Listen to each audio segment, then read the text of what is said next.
Salam damai sejahtera di dalam Tuhan kita Yesus Kristus. Shalom. Puji Tuhan saudara, kita sudah berada di tanggal 9 Agustus tahun 2021, tepatnya di hari Senin. Dan renungan kita untuk hari ini dengan judul Anak-anak Allah oleh darah Kristus. Anak-anak Allah oleh darah Kristus. Ibrani 10 ayat 19 dan 20. Jadi saudara-saudara, oleh darah Yesus, kita sekarang penuh keberanian dapat masuk ke dalam tempat kudus, karena Ia telah membuka jalan yang baru dan yang hidup bagi kita melalui tabir, yaitu dirinya sendiri. Kristus dipakukan di kayu salib antara jam ketiga dan ke-6, yaitu antara jam 9 dan 12. Di sore hari Ia mati. Ia adalah jam untuk korban sore hari. Kemudian tabir bait suci yang menyembunyikan kemuliaan Allah dari pandangan jemaat Israel terbelah dua dari atas ke bawah. Melalui Kristus, kemuliaan tersembunyi dari tempat yang maha suci harus dinyatakan. Dia telah menderita kematian bagi setiap orang. Dan dengan persembahan ini, anak-anak manusia harus menjadi anak-anak Allah. Dengan wajah terbuka, melihat kemuliaan Tuhan seperti dalam sebuah cermin. Orang-orang percaya dalam Kristus harus diubah menjadi serupa dengan gambar itu. Dari kemuliaan kepada kemuliaan. Tutupan grafirat yang di atasnya kemuliaan Allah hinggap di tempat yang maha suci. Terbuka bagi semua yang menerima Kristus sebagai pendamaian bagi dosa. Dan melalui perantaraannya, mereka dibawa ke dalam persekutuan dengan Allah. Tabir itu koyak, dinding pemisah dirubuhkan, surat utang dengan segala syaratnya dibatalkan oleh darahnya, permusuhan dihapuskan.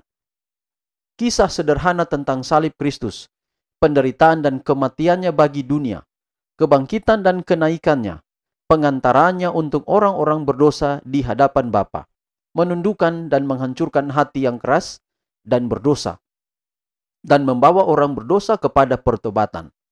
Roh Kudus mengatur hal itu di hadapannya dalam terang yang baru. Dan orang berdosa menyadari bahwa dosa pastilah kejahatan yang luar biasa, sehingga menuntut pengorbanan yang demikian untuk menebusnya. Betapa hebatnya dosa itu, bahwa tidak ada obatnya selain kematian. Anak Allah dapat menyelamatkan manusia dari konsekuensi kesalahannya. Mengapa ini dilakukan bagi manusia? Itu karena Allah mengasihinya dan tidak mau ada yang binasa, tetapi semua harus bertobat, percaya pada Yesus sebagai juru selamat pribadi dan memiliki kehidupan yang kekal. Saudaraku, jadi ketika kematian Yesus tepat jam 3 di hari Jumat Agung itu, tabir di bait suci terbelah dua yang menandakan, yang berarti, yang mengarah kepada simbol bahwa Yesuslah jalan dan kebenaran dan hidup. Pembatas antara Allah dan manusia ketika Adam dan Hawa berdosa adalah malaikat-malaikat dengan pedang yang menyambar-nyambar.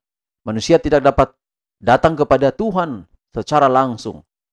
Tetapi dengan kematian Yesus, Yesus mengganti posisi itu. Sekarang tidak lagi ada pembatas. Pembatasnya adalah melalui Yesus. Dengan gampang, dengan mudah kita bisa datang kepada Bapa melalui Yesus. Dan dengan gampang Bapa menghampiri kehidupan kita melalui Yesus. Dengan demikian di sini peran Yesus adalah pengantara kita. Dia adalah imam besar kita.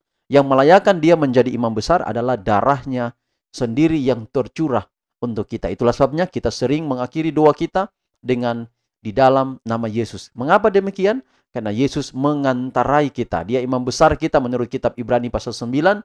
Dan dia membawa semua kehidupan kita.